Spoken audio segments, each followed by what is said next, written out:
एक साथ 4 गोली भेजे में उतारने के बाद वो उससे बोला, अब बोलता क्यों नहीं हरामजादे, तूने माल कहाँ छिपा रखा है।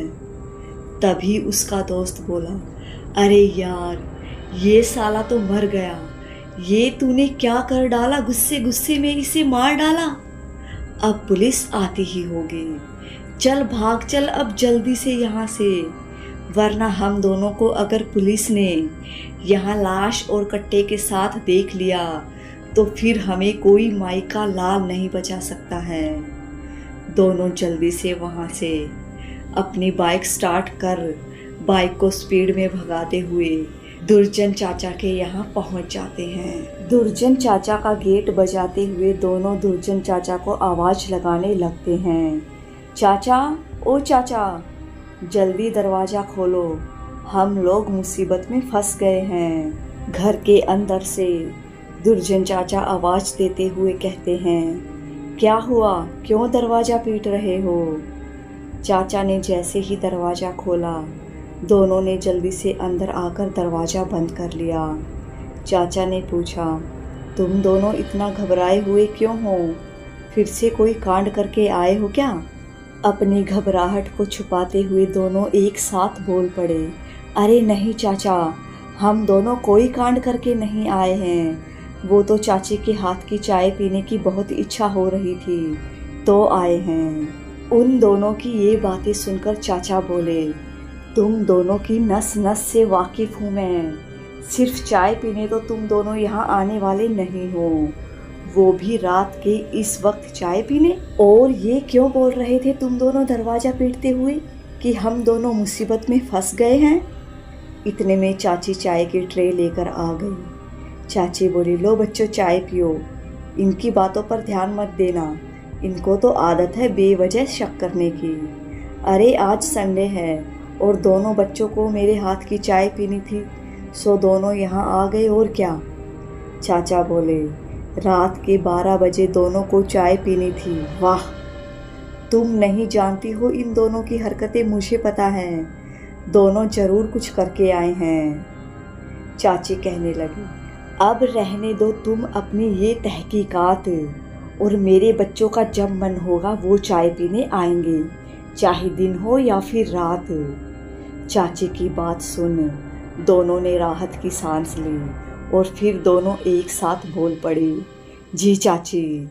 चाचा उन दोनों की करतूत जान ना ले, इसीलिए दोनों ने चाय सुरकी और दोनों वहाँ से निकल स्टेशन पर आ गए, क्योंकि अगर दोनों वहाँ कुछ देर और ठहरते तो चाचा सब उगलवा लेते दोनों से।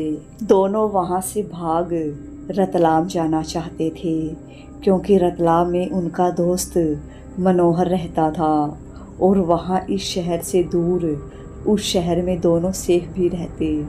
जिसका खून करके दोनों भागे थे वो भी एक गुंडा था, दोनों एक ही बिरादरी के थे, सड़क छाप गुंडे थे। स्टेशन पर पहुंचकर दोनों ने रतलाम जाने वाली ट्रेन की 2 टिकट ली और वेटिंग रूम में आ गए, क्योंकि उस समय रात के 12 बज रहे थे। उस वेटिंग रूम में 3-4 यात्री पहले से ही अपने ट्रेन का इंतज़ार कर रहे थे।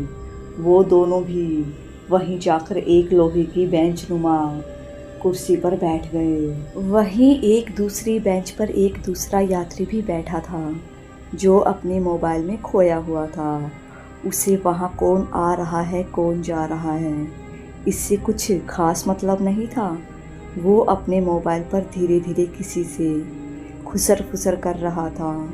शायद वो आदमी अपनी प्रेमिका या फिर अपनी बीवी से बात कर रहा था, क्योंकि बात के बीच बीच में वो मोबाइल के स्पीकर के पास अपने होठों को ले जाकर चूम रहा था। थोड़ी देर बाद एक दूसरा यात्री उस वेटिंग रूम में आ जाता है और जाकर उन दोनों के पास बैठ जाता है। उसने गुटखा भरे मुंह में एक जली सिगरेट और ठूस रखी थी। थोड़ी देर गुटखा चबाने और सिगरेट ख़त्म होने के बाद उसने उन दोनों से पूछा, आप दोनों को कौन सी ट्रेन पकड़नी है भाई साहब। उन दोनों ने जवाब में कहा, किसान एक्सप्रेस। वो आदमी बोला, ओह अच्छा, वो तो आज बहुत लेट है। स्टेशन मास्टर से मैं अभी थोड़ी देर पहले ही पूछ कर आया हूँ। वो आगे बोला, शायद कहीं कुछ उपद्रवियों ने रेलवे ट्रैक उखाड़ दी है, इसीलिए जब तक ट्रैक ठीक नहीं होगा ट्रेन आ नहीं पाएगी यहाँ। फिर उस आदमी ने एक दूसरी खाली पड़ी कुर्सी नुमा बेंच पर एक चादर बिछाई और मोबाइल में अलार्म सेट करके लेट गया। लेटने के 10 मिनट बाद ही वो खराटे भरने लगा। उन दोनों में से एक ने कहा, लो भाई, ये साहब तो सो गए, अब मेरा ख्याल है कि हम दोनों को भी अपनी कमर यहीं लेटकर सीधी कर लेनी चाहिए, क्योंकि यहाँ से अब सुबह तक न तो कोई ट्रेन मिलेगी और ना ही कोई साधन। सही कह रहा है तू, अब इंतज़ार करने के अलावा और कोई चारा भी नहीं है हम दोनों के पास। ये बोल दोनों वहीं बिना कुछ बिछाए बेंच पर लेट गए। उन दोनों की आंखों से नींद कोसों दूर थी। दोनों वहीं लेटे लेटे करवटें बदल रहे थे। करीब आधे घंटे बाद एक नव युवती वेटिंग रूम में प्रवेश करती है। उसके बाल कमर तक थे, आंखें काली गहरी बड़ी बड़ी थी। वो अत्यधिक सुंदर किसी अप्सरा के समान थी।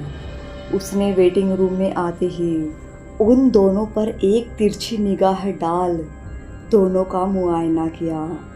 दोनों उसे बहुत आकर्षक लगे। वो युवती उन दोनों के पास आई और उन दोनों से उसने पूछा, आप लोग कहाँ जा रहे हैं? उसे अपने पास आते देख दोनों उठकर बैठ गए और दोनों एक साथ बोल पड़े, रतलाम।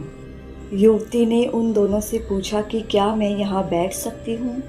दोनों ने फिर एक साथ कहा, हाँ जी, बिल्कुल बैठ सकती हैं आप यहाँ। दोनों उसे घूर घूर कर देखे जा रहे थे और मंद मंद मुस्कुरा रहे थे। युवती भी बिना लज्जा शर्म संकोच के दोनों के पास बैठी दोनों को देख देख कर मुस्कुरा रही थी। फिर उसने मुस्कुराते मुस्कुराते उन दोनों से पूछा, आप दोनों का नाम क्या है? जी, मेरा नाम अधिराज और इसका नाम चंद्रकांत है। और आपका नाम क्या है? मेरा नाम रति है। रति?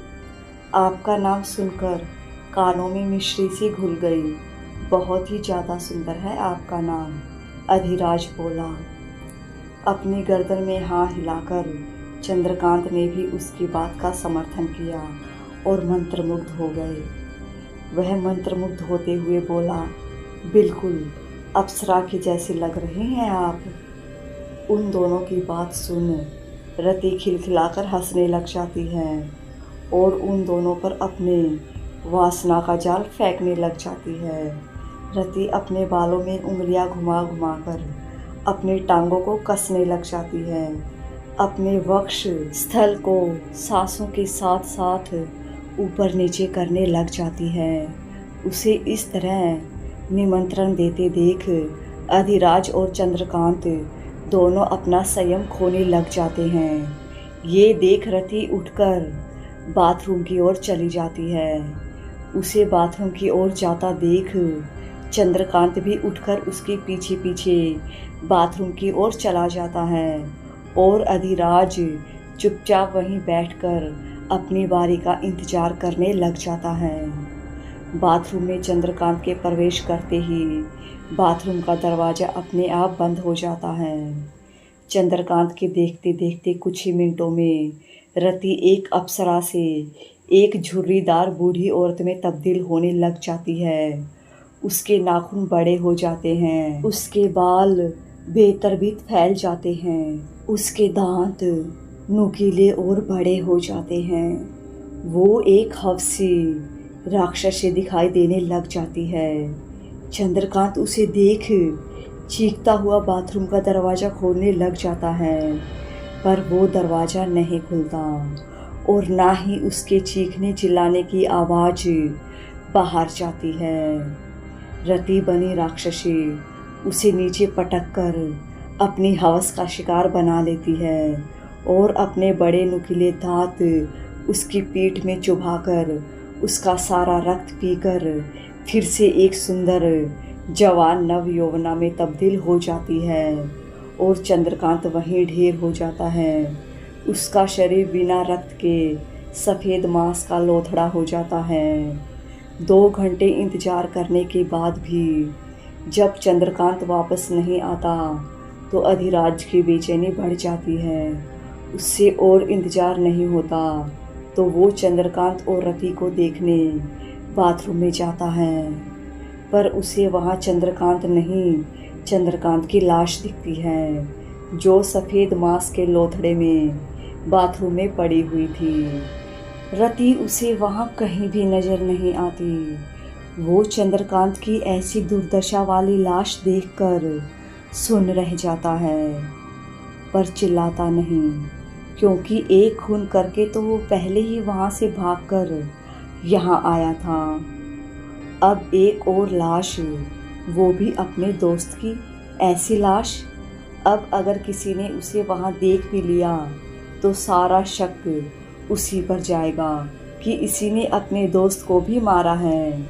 ये सब सोच वो लाश को उसी दशा में छोड़कर भागकर प्लेटफॉर्म पर आकर एक लड़की की चरमराती कुर्सी पर धम से अपना माथा पकड़कर बैठ जाता है। उसे कुछ समझ में नहीं आता कि उसे किसने मारा होगा और क्यों मारा होगा, और वो रति आखिर कौन थी जो आधी रात को अकेले वेटिंग रूम में आई और बाथरूम से गायब हो गई। उसने उसे बाहर जाते भी नहीं देखा था। अब सुबह के 6 बज रहे थे। अधिराज बेचैनी के साथ अपनी ट्रेन का इंतजार कर रहा था, पर ट्रेन अब तक नहीं आई थी। करीब 6:30 बजे कालिंदी एक्सप्रेस वहाँ प्लेटफॉर्म नंबर 3 पर आकर रुकती है। अधिराज वहीं प्लेटफॉर्म नंबर 3 पर माथा पकड़े बैठा था, क्योंकि किसान एक्सप्रेस वही आने वाली थी, पर वो लेट पर लेट होती जा रही थी। कालिंदी एक्सप्रेस को देखते ही अधिराज उसमें चढ़ जाता है, क्योंकि अब वो इस प्लेटफॉर्म पर और अधिक बैठकर अपनी जान जोखिम में डालना नहीं चाहता था। उसने सोचा, अब ये कालिंदी एक्सप्रेस जहाँ भी पहले पहुँचेगी वो वहीं उतर जाएगा। गाड़ी के चलने के बाद वो अपने लिए एक खाली खिड़की वाली सीट ढूंढता है और खिड़की के पास जाकर बैठ जाता है। टेंशन में वो खिड़की से सिर टिकाकर अपनी आंखें बंद कर लेता है। आंखें बंद करते ही उसे चंद्रकांत का चेहरा अपने सामने दिखाई देने लग जाता है। उसे ऐसा लगता है कि चंद्रकांत उससे कह रहा हो, तू मुझे वहाँ अकेला छोड़कर यहाँ भाग आया बेशरम। ये देख अधिराज घबराकर अपनी आंखें खोल लेता है। आंखें खोलता है तो उसे ऐसा लगता है रति उसके सामने बैठी मुस्कुरा रही है। ये देख वो और ज़्यादा घबरा जाता है और उससे कहता है, तुम यहाँ? लेकिन वहाँ पर उसके सामने कोई दूसरी लड़की बैठी थी जो अधिराज के तुम यहाँ बोलने से चौंक कर बोलती है, जी। अधिराज अपनी आंखें मलकर उसे ध्यान से देखता है तो उसे वहाँ रति नहीं, उसी के जैसी दूसरी लड़की बैठी मिलती है।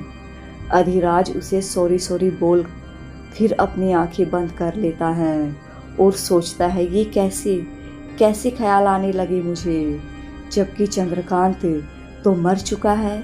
मैं खुद उसकी लाश वहाँ देखकर आया हूँ और रति पता नहीं कहाँ है। कहीं वो कोई चुड़ैल वुड़ैल तो नहीं थी ना? ऐसे निमंत्रण दे रही थी कि कुछ होश ही नहीं रहा। वो मन ही मन खुद को कोसने लगा और मन ही मन बड़बड़ाता है, साला एक लड़की के बहकावे में आ गया और अपना इतना अच्छा दोस्त खो बैठा। 4 घंटे के बाद ट्रेन एक छोटे से स्टेशन पर रुकती है। स्टेशन का नाम था मंझोली। अधिराज वही मंझोली स्टेशन पर उतर जाता है। इस 4 घंटे के सफ़र में शुक्र है वहाँ कोई टीटी नहीं आया, नहीं तो टीटी उसकी जेब ढीली कर देता। मंझोली स्टेशन पर उतरने के बाद वो सोचने लग जाता है, यहाँ उतरकर मैंने कोई गलती तो नहीं कर दी है ना, क्योंकि उस स्टेशन पर दूर दूर तक कोई उसे नज़र नहीं आ रहा था। लेकिन अब वो उस ट्रेन में वापस चढ़ भी नहीं सकता था, क्योंकि ट्रेन 5 मिनट रुकने के बाद वहाँ से वापस जा चुकी थी। वो स्टेशन के बाहर आता है तो उसे थोड़ी तसल्ली होती है कि लोग तो हैं यहाँ, शायद ये कोई छोटा सा गांव है। वो एक पान बीड़ी की दुकान पर जाकर पान वाले से पूछता है, यहाँ कोई गेस्ट हाउस वगैरह है क्या? तो पान वाला उसे ऊपर नीचे तक घूर कर देखता है और कहता है, नए आए हो क्या बाबू यहाँ? यहाँ कोई गेस्ट हाउस नहीं है, बस एक धर्मशाला है, वो भी अब खंडर बन चुकी है। अब इस गांव में कोई अनजान मेहमान तो आता नहीं है, सब जान पहचान वाले ही आते हैं, जो अपने रिश्तेदारों के यहाँ ही रुकते हैं। अधिराज कहता है, मतलब यहाँ रहने का कोई ठिकाना मिलना मुश्किल है? पान वाले भैया कहते हैं कि आपका कोई रिश्तेदार नहीं है क्या बाबू यहाँ? अधिराज कुछ सोचता हुआ झूठ बोलता है, कोई रिश्तेदार होता तो आपसे गेस्ट हाउस का पता थोड़ी ना पूछता। वैसे मैं एक सरकारी काम से यहाँ आया हूँ। पान वाला पूछता है, सरकारी काम बाबू? यहाँ ना तो कोई पक्की सड़कें बनी हैं अब तक, न पीने का कोई पानी की उचित व्यवस्था है। एक सरकारी हैंडपंप और सार्वजनिक कुआं है, सब वहीं से पीने का पानी भरते हैं, और दूसरे कामों के लिए तालाब बावड़ी है, वहीं से सब काम होता है। हाँ, गांव के कुछ अमीरों ने अपने अलग हैंडपंप लगा रखे हैं, वो बात अलग है। अधिराज उसकी बात को आगे बढ़ाते हुए उससे फिर से पूछता है, यहाँ 2-4 दिन रहने की कोई व्यवस्था हो सकती है क्या? मेरा 2-4 दिन का ही काम है। फिर पान वाला कहता है कि 2-4 दिन तो आप बाबूजी मंदिर में भी ठहर सकते हो। आप जैसा कोई मेहमान अगर भूले भटके गांव में आता है तो वहीं ठहरता है। अधिराज कहता है कि ठीक है, फिर मुझे मंदिर का पता बता दो। पान वाला भैया उसे मंदिर का पता बता देता है। अधिराज मंदिर में पहुंच जाता है, जो वहां से 20 मिनट की दूरी पर था। रास्ते में उसे कच्चे पक्के लाल पीले गेरुआ रंग के कई मकान दिखे थे, और साथ में उन मकानों के आसपास कई बड़े पेड़ भी दिखे थे, जो पीपल, आम, अमरूद और नीम के थे। मंदिर लाल रंग में पुता हुआ 1-2 कमरों का घर सा था, पर मंदिर का अहाता बहुत बड़ा था। उस अहाते में कई पीपल, नीम, आम, अमरूद के पेड़ लगे थे। मंदिर में प्रवेश करते ही वहाँ का पुजारी उठकर बाहर आ जाता है, क्योंकि ऐसे जीन्स और शर्ट पहने वहाँ शहरी लोग ही कभी कभार आते थे। पुजारी बाहर आकर कहता है, आप शहर से आए हैं क्या बाबू? अधिराज कहता है कि जी। उस स्टेशन के पास जो पान वाला है उसने कहा था कि यहाँ 2-4 दिन रुकने की व्यवस्था हो सकती है। पुजारी जी कहते हैं कि जी, वो रामदास है बाबू, सही कहा उसने। जो भी ऐसे मेहमान यहाँ गांव में आते हैं यहीं रुकते हैं। आप सरकार की तरफ से आए हैं क्या बाबू?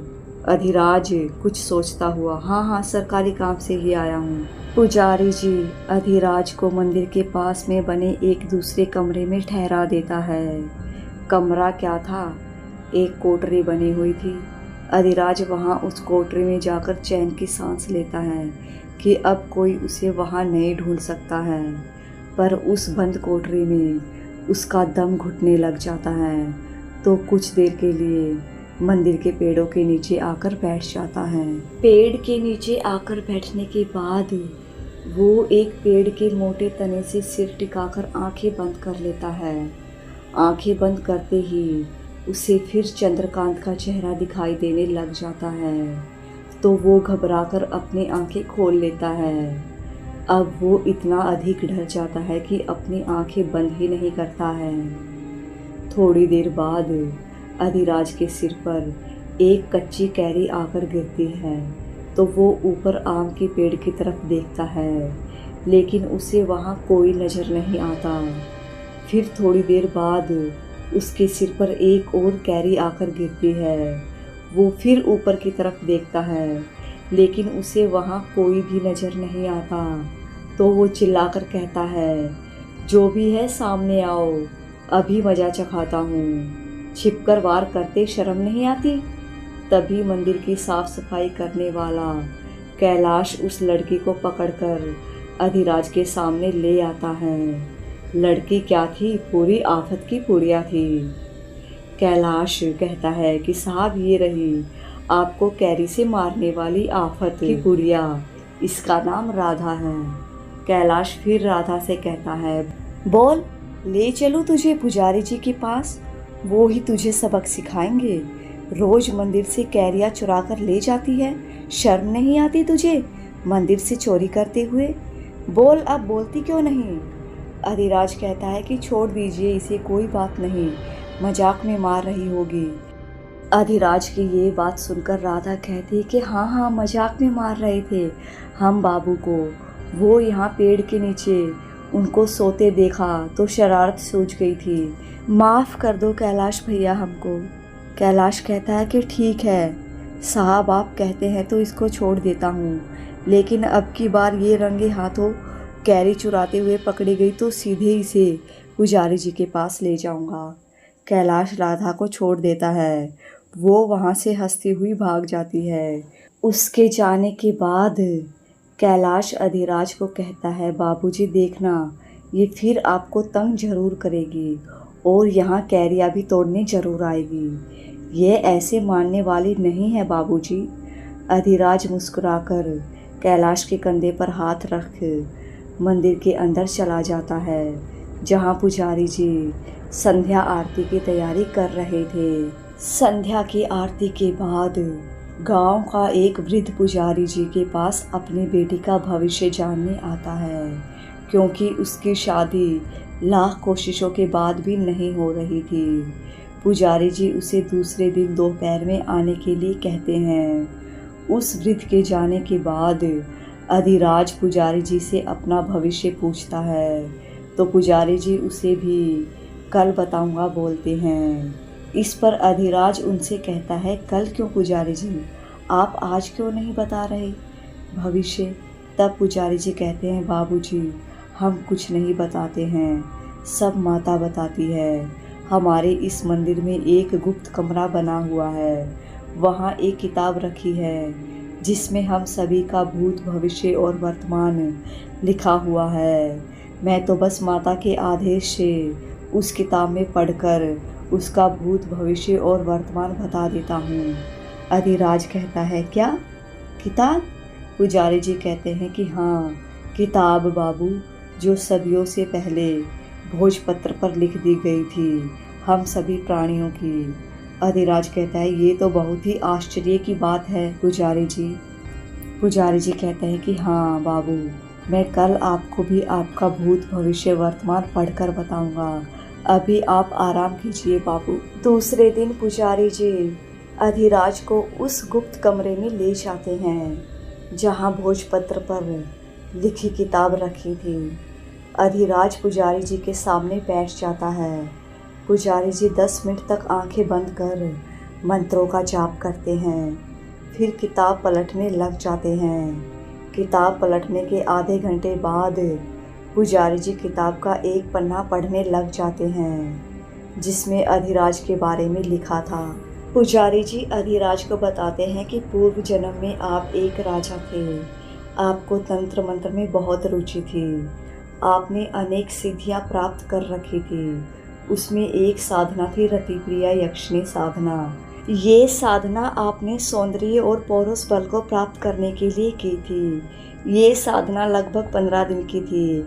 आपने ये साधना एकांत कमरे में की थी।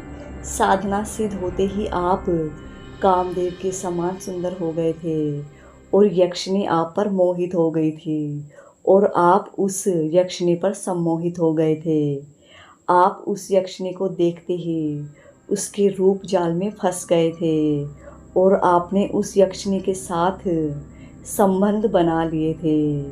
कहते हैं अगर आप यक्षिणी के प्रेम में पड़ गए और अगर आपने उससे संबंध बना लिया तो आपको यक्षिनी को फिर हमेशा संतुष्ट करना पड़ता है।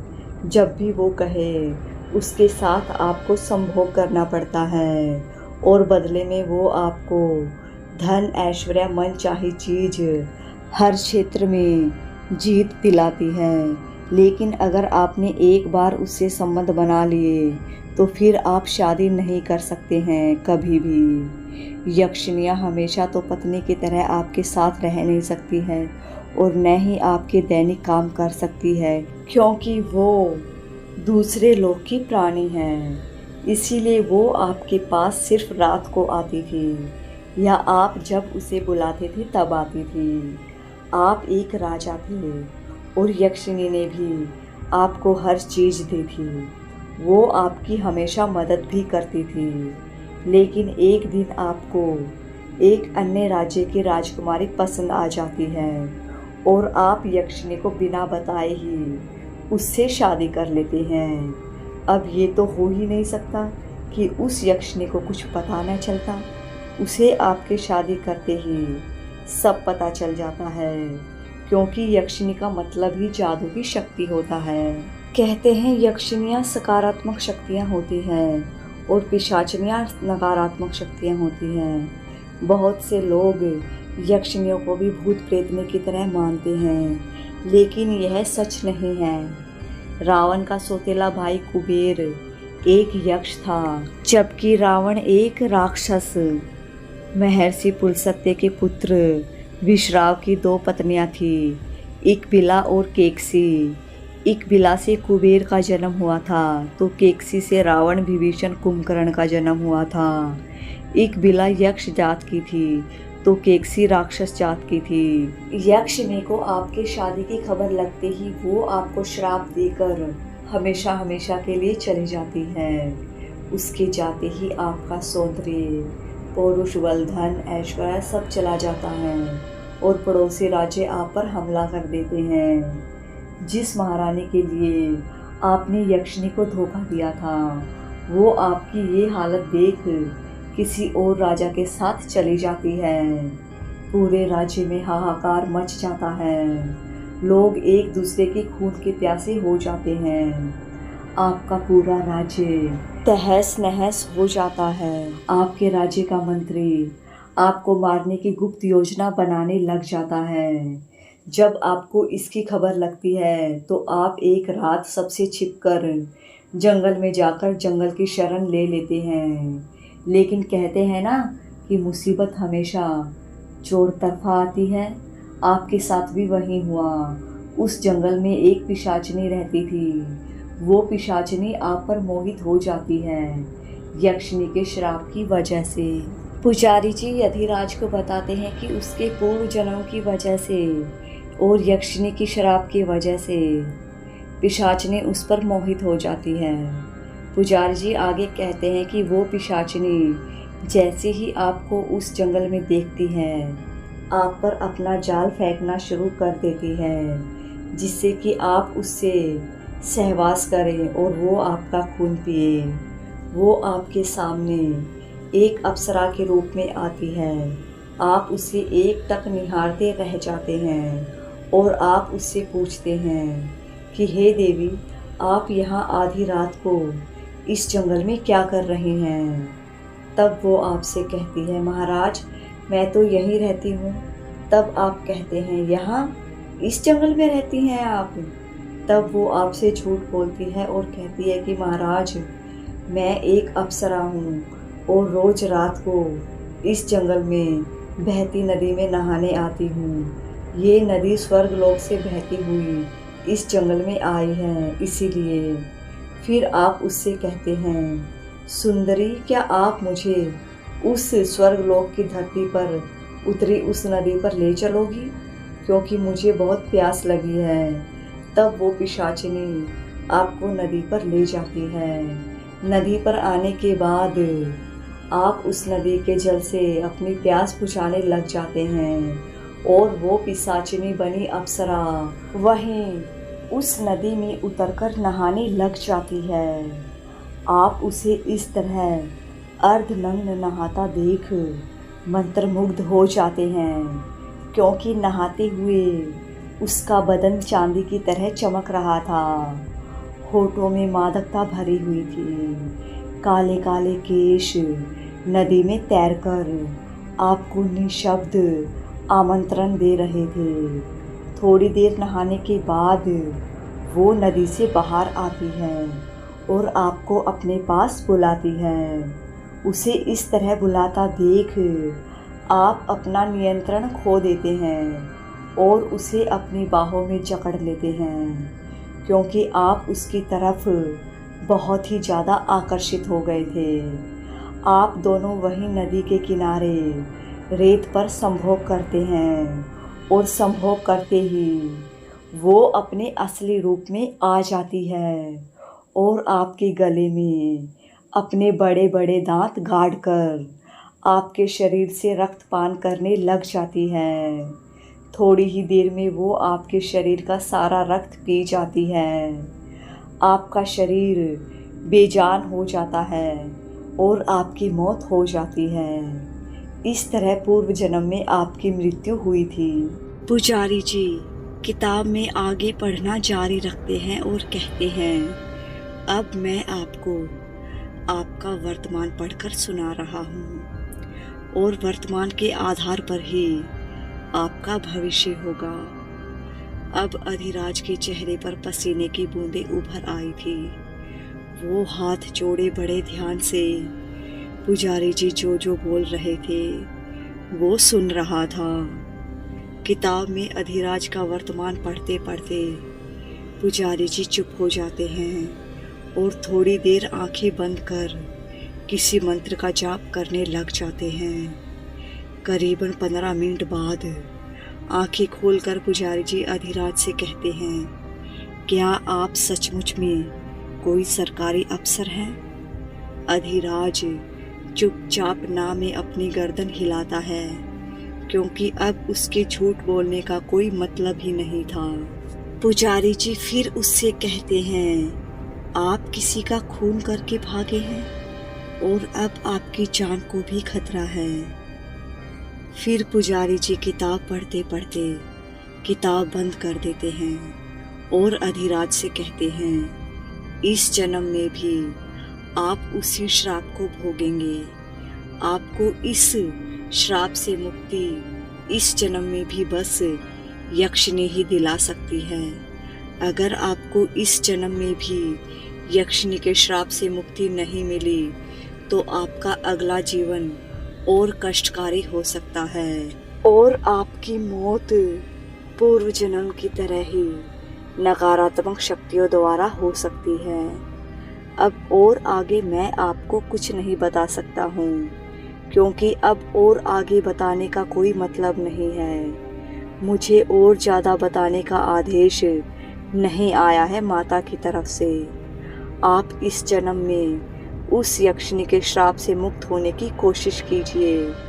ये सुनकर अधिराज बहुत अधिक डर जाता है। वो पुजारी जी के सामने हाथ जोड़े आगे बताने की प्रार्थना करता है और कहता है कि उस श्राप से मुक्ति का रास्ता अब आप ही बता सकते हैं। पुजारी जी कृपया मेरा मार्गदर्शन कीजिए। पुजारी जी अधिराज को उपाय खोजने का आश्वासन देकर उस गुप्त कमरे से बाहर आ जाते हैं। अधिराज भी वहां से उठकर कमरे में आ जाता है, पर उसे कमरे में जाते ही उसे घुटन होने लगती है। तो वो कमरे से निकलकर मंदिर के अहाते में पेड़ के नीचे आकर बैठ जाता है। पेड़ के नीचे बैठ उसके तने से सिर टिकाकर जैसे ही वो अपनी आंखें बंद करता है, उसके सामने उसके दोस्त चंद्रकांत का सफेद मांस के लोथड़े सा चेहरा सामने आ जाता है। चेहरा दिखते ही वो घबराकर अपनी आंखें खोल लेता है। इतने में ही उसके सिर पर एक कच्ची कैरी आकर गिरती है। कैरी के गिरते ही वो समझ जाता है कि ये वही शैतान लड़की राधा के करतूत है। वो ही यहाँ कैरी चुराने आई होगी। वो वहाँ से उठकर खड़ा होता है और आवाज़ लगाता है, अरे ये कच्ची कैरी क्यों मार रही हो? मारना ही है तो पके हुए आम मारो, ताकि मैं उस आम को खाकर अपनी भूख शांत कर सकूं। राधा पेड़ से उछलकर उसके सामने आ जाती है और कहती है, मैंने कच्ची कैरी से आपको नहीं मारा है बाबू, वो तो कैरी खुद ही टूटकर आपके सिर पर गिर गई होगी। अधिराज कहता है, अच्छा, कैरी खुद ही टूटकर मेरे सिर पर गिर गई। राधा बातें बनाते हुए कहती है, हाँ बाबू, इस पेड़ के नीचे आप बैठे थे ना, अगर उस पेड़ के नीचे कोई बैठता है तो उस आम के पेड़ की कच्ची कैरियां खुद ही टूटकर उसके सिर पर गिर जाती हैं। अधिराज उसकी शरारत भरी बातें सुनकर हंसने लग जाता है और कहता है, गजब आम का पेड़ है, भूखे के पेट में जाने के बजाय उसके सिर पर बरसता है। अधिराज की हंसी सुनकर वहां कैलाश दौड़कर आ जाता है। कैलाश को वहां देखते ही राधा वहां से भाग जाती है। कैलाश कहता है, बाबू, अभी यहाँ आप उस चोरनी राधा से बात कर रहे थे ना? अधिराज कहता है, अरे यार, हमेशा गलत वक्त पर क्यों टपक जाते हो? कितनी प्यारी बातें कर रही थी, तुम्हें देखते ही भाग गई। और हाँ, वो कोई चोरी नहीं कर रही थी, समझे तुम? हर वक्त उसके पीछे पड़े रहते हो। कैलाश अधिराज की बातें सुन अपना सिर खुजाने लग जाता है और मन ही मन सोचने लग जाता है, ये इस बाबू को क्या हो गया जो उस चोरने की तरफदारी कर रहे हैं। अभी तो मैंने सुना था वो उसे डांट रहे थे और फिर हंसने लगे थे। राम जाने अब इस शहरी बाबू को क्या हो गया। अरे वो गांव की सबसे बदमाश लड़की है, 4 ही दिन में अक्ल ठिकाने लगा देगी। खैर मुझे क्या। अच्छा बाबू, मैं चलता हूँ। ये बोलकर कैलाश सिर खुजाता हुआ जाने लगा। तो अधिराज ने उसे रोकते हुए पूछा, यहाँ खाना खाने का कोई ढाबा वाबा मिलेगा क्या? बड़ी भूख लगी है यार। कैलाश कहता है, स्टेशन के पास एक छोटा सा ढाबा है बाबू, आप वहाँ जाकर अपनी भूख शांत कर लीजिए। अधिराज ये सुनकर कहता है, ओह थैंक गॉड, कुछ तो व्यवस्था है यहाँ खाने की, वरना लगा था आज भूखा ही सोना पड़ेगा यहाँ। कैलाश कहता है, गांव छोटा जरूर है बाबू, पर यहाँ भूखा कोई नहीं सोता। अधिराज मुस्कुराकर उसके कंधे पर हाथ रखकर ढाबे पर जाने के लिए मंदिर से बाहर निकल जाता है। थोड़ी दूर आने पर अधिराज का पैर एक पत्थर से टकरा जाता है और वो लड़खड़ाकर गिर जाता है। गिरते ही उसे ऐसा लगता है कि किसी ने उसे आवाज लगाई हो, तुम आ गए मेरे भटके बादशाह, तुम आ गए। ये सुन अधिराज जल्दी से उठकर इधर उधर देखने लग जाता है, पर उसे वहाँ कोई नजर नहीं आता। वो सोचने लग जाता है, यहाँ तो कोई नहीं है, जरूर ये मेरा भ्रम है। और उठकर वो उस ढाबे पर आ जाता है। ढाबे पर आने के बाद अधिराज देखता है कि उसके सामने की लकड़ी की चरमराती बेंच पर 2 बूढ़े आदमी चाय सुड़क सुड़क कर पी रहे हैं और धीरे धीरे किसी रतन जड़ित मूर्ति के बारे में बातें कर रहे हैं। अधिराज उत्सुकतावश उनकी बातें सुनने लग जाता है, अपने लिए दाल रोटी का ऑर्डर करके। वैसे उस ढाबे में दाल रोटी के अलावा खाने का कोई और ऑप्शन था भी नहीं। जो अधिराज कुछ और ऑर्डर करता, वो 4 रोटी और 1 प्लेट दाल का ऑर्डर करके उन दोनों बूढ़ों की बातें सुनने लग जाता है।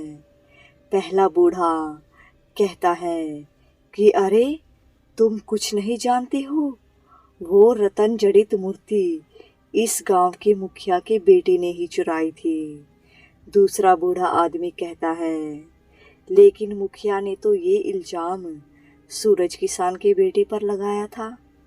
पहला बूढ़ा आदमी फिर कहता है कि हाँ, खुद के उस चोर बेटे को बचाना जो था, और अपनी इज्जत भी तो बचानी थी ना। सब पता था उस मुखिया को कि वो मूर्ति उसके बेटे ने ही चुराई है, पर फिर भी इल्जाम लगा सूरज के बेटे पर।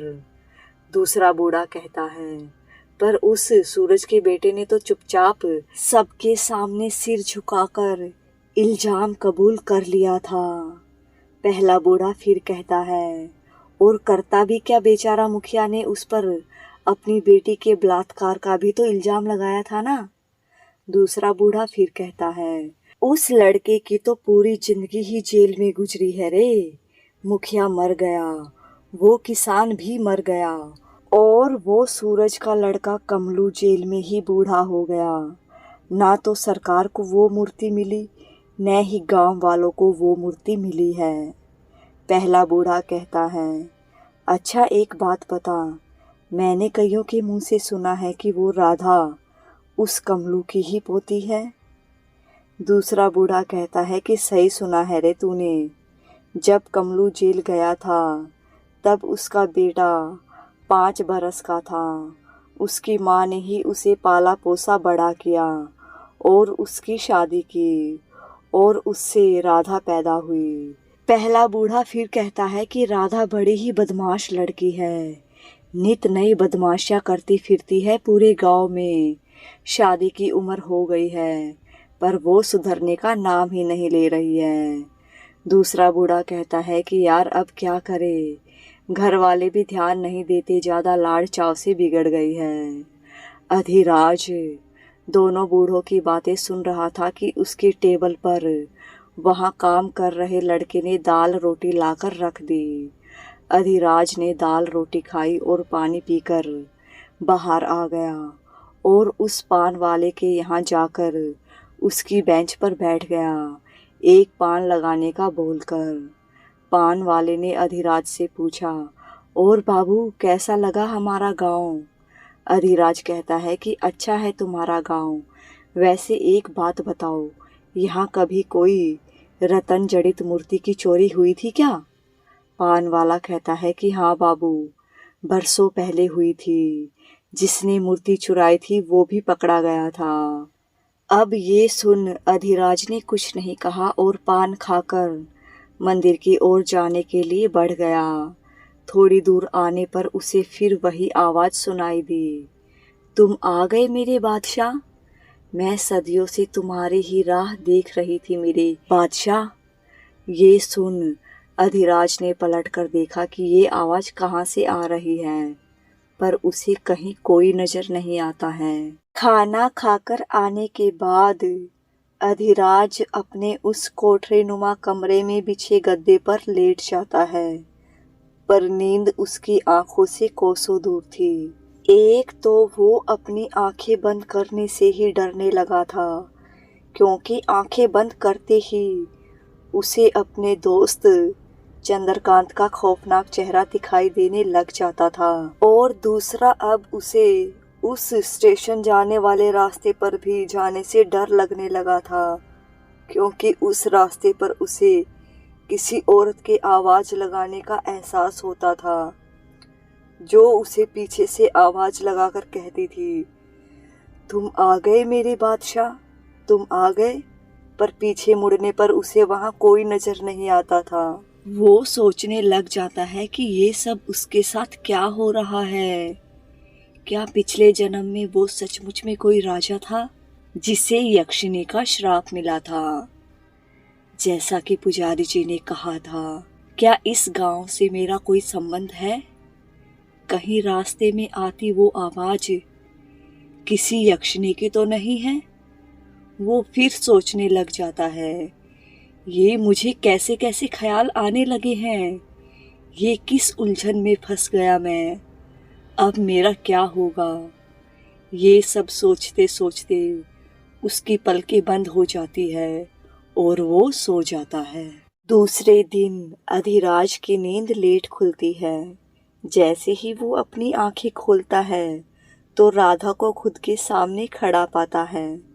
राधा कहती है, क्या बात है बाबू, बड़ी देर तक सोते हो तुम शहरी लोग भी, यही तो तुम्हारी बुरी आदत है, रात को देर से सोते हो और दिन में देर से जागते हो।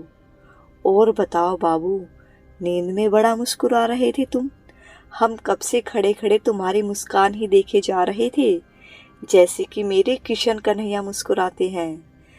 तुम सच्चे बिल्कुल वैसे ही मुस्कुरा रहे थे। अधिराज अपनी सफाई देते हुए कहता है, वो रात जरा नींद देर से आई थी, इसीलिए नींद लेट खुली। वैसे तुम यहाँ कैसे आई?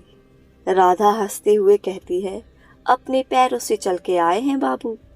माँ ने कैरियाँ मंगवाई थी, 2-4 कैरियाँ तोड़ने चले आए थे। मेरी माँ आम का अचार बहुत स्वाद बनाती है, कभी किसी दिन तुम्हें भी खिलाएंगे माँ के हाथों का बना आम का अचार। वैसे तुम यहाँ कितने दिनों के लिए आए हो बाबू? वैसे मैं आपको तुम कहने लगी तो आपको बुरा तो नहीं लगा ना बाबू? राधा लगातार बोले जा रही थी, अधिराज को बोलने का मौका ही नहीं दे रही थी। अधिराज कहता है, मैं तो यहाँ 2-4 दिनों के लिए आया हूँ, पर मैं जिस काम के लिए आया था वो हुआ नहीं है। और तुम यहाँ बैठकर बातें करो ना, कब से वहाँ खड़ी हो। और राधा पूछती है, और क्या बाबू, बोलो बोलो ना। अधिराज कहता है, तुम बोलने का मौका ही कहाँ दे रही हो, एक के बाद एक सवाल दागे जा रही हो। वैसे यहाँ एक कप चाय मिलेगी क्या? राधा हंसते हुए कहती है, बस यही कहते हैं बाबू, मैं बोलती ज़्यादा हूँ और सुनती कम। चाय तो यहाँ नहीं मिलेगी, लेकिन रुको, मैं तुम्हारे लिए अपने घर से चाय बनाकर लाकर दे सकती हूँ बाबू। इतने में ही कैलाश वहाँ आ जाता है और राधा उसे देखते ही बिना कुछ बोले भाग जाती है।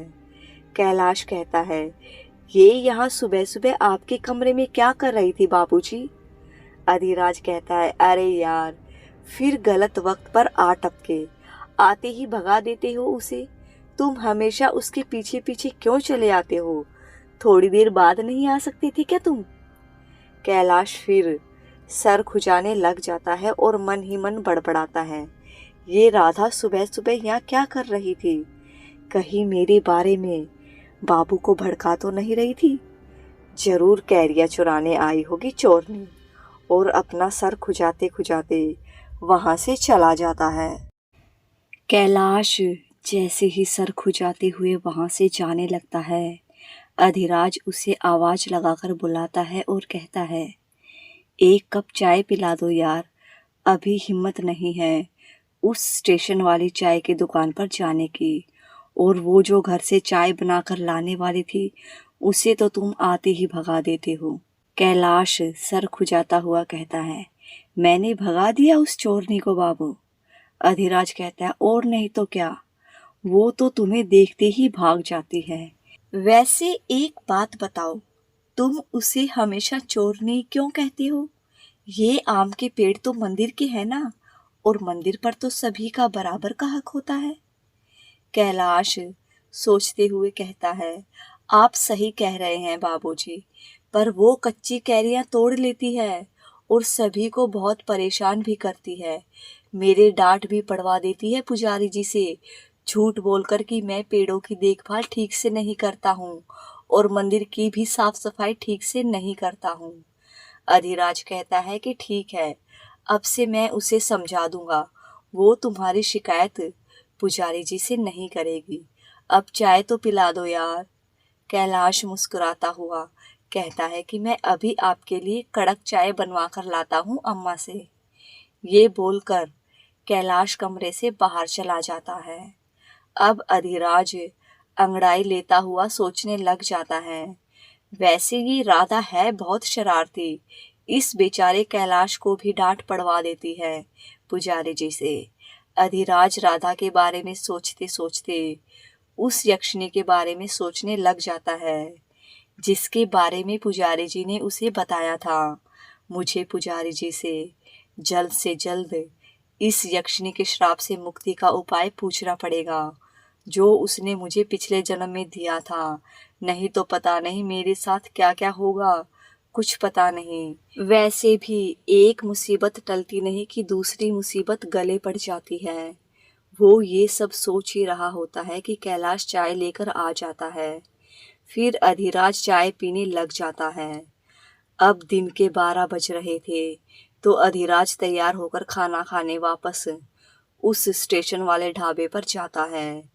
गली से गुजरते वक्त पीछे से फिर से उसे वही आवाज सुनाई देती है, तुम आ गए मेरे बादशाह, तुम आ गए। ये सुन अधिराज पलटकर देखता है पर उसे वहां कोई नजर नहीं आता।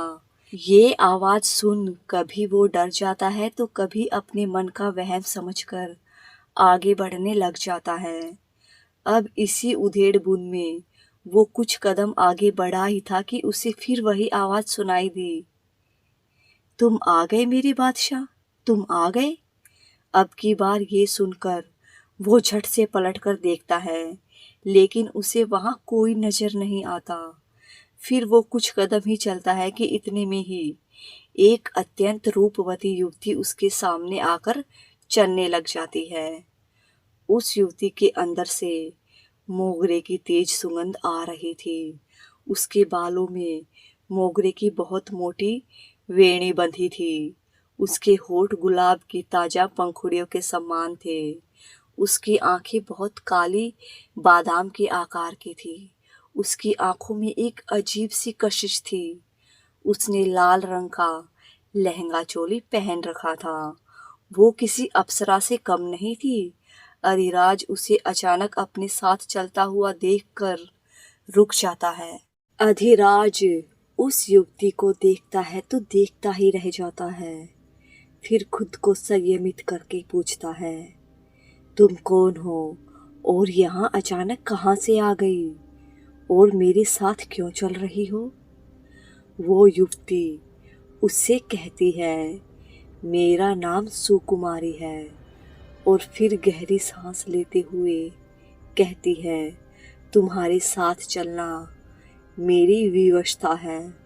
अधिराज सोच में पड़ जाता है और कहता है, विवशता? जान ना पहचान, मैं तेरा मेहमान वाली बात कर रही हो तुम तो। अरे मैं तुम्हें तो जानता तक भी नहीं हूँ और ना ही तुम्हें पहचानता हूँ कि तुम हो कौन, कहाँ से आई हो, और तुम कह रही हो कि तुम्हें मेरे साथ चलना तुम्हारी विवशता है। बड़ी अजीब लड़की हो तुम। सुकुमारी गंभीर होकर कहती है, हाँ, तुम्हारे साथ चलना मेरी विवशता है। तुम मुझे भूल सकते हो लेकिन मैं तुम्हें कैसे भूल सकती हूँ। अब अधिराज सोचने लग जाता है, अब ये कौन सी नई मुसीबत मेरे पल्ले पड़ गई। ये मुझे जानती है, मैं इसे नहीं जानता। अरे इसे मैं पहले देख लेता तो फिर किसी और चीज़ को कहाँ देख पाता मैं, इस बला की खूबसूरत परी को। अधिराज को पहले तो थोड़ा डर लगता है, फिर उसे उसके साथ चलना अच्छा लगने लग जाता है। अधिराज उससे कहता है कि तुम्हारा नाम बहुत प्यारा है सुकुमारी। सुकुमारी कहती है कि आपका भी बहुत अच्छा है अधिराज। अधिराज फिर उससे कहता है कि क्या तुम इसी गांव में रहती हो। सुकुमारी कहती है कि हाँ, मैं सदियों से यहीं रह रही हूँ और आपकी प्रतीक्षा कर रही हूँ। अधिराज कहता है, सदियों से तुम इंसान हो या कुछ और, जो यहाँ सदियों से रह रही हो और मेरी प्रतीक्षा क्यों कर रही हो। सुकुमारी हंसते हुए कहती है, सब समझ आ जाएगा। आप इतने बेसब्र क्यों होते जा रहे हैं मेरे बादशाह। अधिराज कहता है कि बादशाह, ये बादशाह कौन है, और वो जो मुझे पीछे से आवाज लगा रही थी वो तुम थी। सुकुमारी कहती है कि हाँ मेरे बादशाह, वो मैं ही थी। इतने में ही रास्ते में अचानक से एक बड़ा सा पत्थर आ जाता है जिससे टकराकर अधिराज नीचे गिर जाता है। नीचे गिरते ही वो सुकुमारी की तरफ अपना हाथ बढ़ाता है उठाने के लिए, पर सुकुमारी भी अचानक गायब हो जाती है। वो उसे बहुत आवाज लगाता है पर न तो सुकुमारी की आवाज आती है और ना ही वो दिखाई देती है। ये देख अधिराज बहुत ज़्यादा डर जाता है और कर्राते हुए उठता है और तेज कदमों से लंगड़ाते लंगड़ाते उस ढाबे पर आकर लकड़ी की बेंच पर धम से बैठ जाता है। बेंच पर बैठने के बाद अधिराज 2 गिलास पानी जग से गिलास में डालकर घटाघट पी जाता है और फिर एक गहरी सांस ले उस यक्षिणी के बारे में सोचने लग जाता है। यक्षिणी भी तो अप्सरा के समान सुंदर थी। पुजारी जी ने यही कहा था, कहीं ये सुकुमारी यक्षिणी तो नहीं थी? कैसे अचानक से प्रकट हो गई थी, जैसे कोई भगवान या भूत हो, और फिर अचानक से गायब भी हो गई। और तो और कैसी अजीब अजीब सी बातें कर रही थी। मैं सदियों से तुम्हारा इंतजार कर रही हूँ, तुम्हारे साथ चलने को विवश हूँ। मैं क्या उसका पति हूँ जो मेरे साथ चलने को विवश है? हद है, कैसे कैसे लोग भरे पड़े हैं इस गांव में। अधिराज ये सब सोच ही रहा था कि ढाबे वाले लड़के ने आकर पूछा, क्या लेंगे बाबू खाने में? अधिराज सोचने लग जाता है, पूछ तो ऐसे रहा है जैसे अभी मेन्यू कार्ड दिखाएगा और फिर ऑर्डर लेगा मुझसे। ले आ भाई, जो भी तेरे पास बना हुआ है, बड़ी भूख लगी है। लड़का कहता है, दाल रोटी और लौकी का रायता बना है बाबू। अधिराज कहता है कि ठीक है, अब जा फटाफट से ले आ दाल रोटी और रायता, और सुन, कटे हुए प्याज थोड़े ज़्यादा लाना। लड़का कहता है कि ठीक है बाबूजी। अधिराज उसके जाने के बाद फिर सोचने लग जाता है, काश पिताजी की बात सुन ली होती और पढ़ाई पूरी की होती तो आज जिंदगी कुछ और होती। पर मुझे तो आवारागर्दी की लत लगी हुई थी, घूमना फिरना खाना पीना, और काश मैं उस दिलावर के झांसे में न आता। उस दिलावर ने तो मेरी जिंदगी ही नर्क बनाकर रख दी थी। पैसे का लालच दे देकर सारे बुरे काम मुझसे और चंद्रकांत से ही करवाता था। कम वक्त के कारण हम दोनों भी सड़क छाप गुंडे बन गए थे। चंद्रकांत तो बेमौत मारा गया, अब मेरा क्या होगा पता नहीं मैं कब तक ऐसे ही भागता फिरूंगा। कभी किसी दिन पुलिस की हत्थे चढ़ गया तो ये पुलिस वाले तो मेरा एनकाउंटर ही कर देंगे। अधिराज ये सब सोच ही रहा था कि लड़के ने आकर दाल रोटी और लौकी का रायता और कटे प्याज सामने लाकर रख दिए। अधिराज लड़के की तरफ मुस्कुराकर देखता है और उससे कहता है, बड़ा मेहनती है तू, कितने रुपए कमाता है यहाँ? लड़का कहता है कि ज़्यादा नहीं बाबू, सेठ 1500 रुपये और दोनों टाइम का खाना देता है। अधिराज कहता है कि 1500 रुपये बस? बोलकर खाना खाते हुए उससे फिर कहता है, मैं जब शहर जाऊंगा तुझे भी अपने साथ ले जाऊंगा, चलेगा ना तू? लड़का कहता है कि नहीं बाबू, मैं यहाँ गांव में ही रहूँगा। यहाँ मैं सबको जानता हूँ और सब मुझे यहाँ जानते हैं। मुझे मेरा ये गांव ही अच्छा लगता है। अधिराज कहता है कि हाँ, तू भी ठीक कह रहा है, चल तेरी जैसी मर्जी। बोलकर वापस खाना खाने लग जाता है। खाना खाने के बाद अधिराज वापस मंदिर आ जाता है और सीधा पुजारी जी से मिलने उनके कमरे की तरफ जाता है। अब वो जल्द से जल्द पिछले जन्म में दिए गए यक्षिणी श्राप से मुक्ति का उपाय जानना चाहता था, क्योंकि ढाबे पर जाते समय रास्ते में मिली उस युवती की अजीबोगरीब बातों से वो विचलित हो गया था और उसे यह भी यक्षिणी की तरह ही लग रही थी। जैसा वर्णन पुजारी जी ने यक्षिणी का किया था, बिल्कुल उसी तरह लग रही थी। पुजारी जी अपने कमरे में आंखें बंद किए ध्यान मुद्रा में बैठ रुद्राक्ष की माला हाथ में फिराते हुए किसी मंत्र का जाप कर रहे थे। अधिराज उनके सामने जाकर दोनों हाथ जोड़ खड़ा हो जाता है। पुजारी जी आंखें बंद किए किए ही कहते हैं, कहो यहाँ कैसे आए अधिराज बाबू? अधिराज ये सुन सोच में पड़ जाता है कि पुजारी जी ने तो आंखें बंद कर रखी है, फिर भी इनको कैसे पता चला कि मैं यहाँ खड़ा हूँ? करीब 5 मिनट बाद पुजारी जी आंखें खोलकर अधिराज को अपने सामने आसन पर बैठने का इशारा करते हैं। अधिराज उनके सामने हाथ जोड़े जोड़े ही बैठ जाता है। अधिराज कहता है, महाराज आप मुझे उस यक्षिणी के श्राप से मुक्ति का उपाय बताइए। मैं जल्द से जल्द उस यक्षिणी के श्राप से मुक्त होना चाहता हूँ। अब मैं अपने जीवन को सुधारना चाहता हूँ महाराज, आप मुझे कृपा करके जल्द से जल्द उस यक्षिणी के बारे में विस्तार से बताइए और उससे मुक्ति का उपाय भी बता दीजिए। पुजारी जी कहते हैं कि ठीक है, अच्छा लगा सुनकर आपने मेरी कही बातों पर विश्वास किया और अब आप उस श्राप से मुक्ति का उपाय चाहते हैं। अब आप सबसे पहले तो यक्ष यक्षिणी के बारे में सुनिए, फिर आपको उनसे मुक्ति का उपाय भी मैं बताऊंगा। फिर पुजारी जी आगे बताना जारी रखते हैं और कहते हैं कि यक्ष और यक्षिणियां भगवान शिव की दास और दासियां होते हैं। यक्ष शब्द का वास्तविक अर्थ जादू की शक्ति होता है। यक्ष और यक्षिणियां भगवान शिव के दास दासियां हैं। आदिकाल में ये रहस्यमयी जातियों की अध्यक्षता करते थे। इनकी जाति में आते हैं देव, दानव, दैत्य, राक्षस, यक्ष, गंधर्व, अप्सराएं, पिशाच, किन्नर, वानर, रीछ, किरात, नाग आदि। ये मानव जाति से कुछ भिन्न थे। रहस्यमयी शक्तियों के स्वामी होने के कारण ये धरतीवासियों की किसी न किसी रूप में मदद करते थे। देवताओं के उपरांत यक्ष ही मानव जाति की संपूर्ण इच्छाओं को पूरी करते हैं। यक्षिणियां सकारात्मक शक्तियां हैं और पिशाचिनियां नकारात्मक।